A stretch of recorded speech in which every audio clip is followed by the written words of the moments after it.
Assalomu alaykum, hurmatli kuzatuvchilarimiz va aziz yurtdoshlarimiz. Bizda Toshkentdan Moskva, Vladimir, Sankt-Peterburg yo'nalishlari bo'yicha qonuniy avtobus reyslarimiz endilikda haftasiga 2 kun har seshanba va juma kunlari Toshkent avtovokzali nozidan 18:00 da jo'nab ketadi.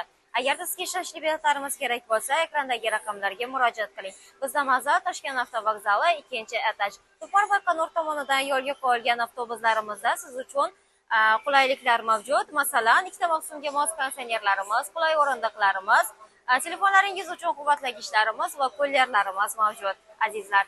Va undan tashqari siz o'zingiz bilan 50 kilogramdan 60 kilogramgacha bo'lgan yuklarni bemalol olib kelish imkoniyatiga egasiz. Shoshiling, bizda biletlar soni cheklangan. Undan tashqari bizda ijtimoiy tarmoqlarimizdan Telegram, Instagram, YouTube, Facebook kabilar ijtimoiy tarmoqlarimiz faoliyat yuritib turibdi. Bemalol savollaringiz va murojaatlaringizni yo'llashingiz mumkin. Biz albatta ularni o'qib chiqamiz va sizga javob qaytaramiz. Avtobusning sharoitlari bilan yaqindan tanishish uchun ham quyidagi raqamlarga murojaat qiling.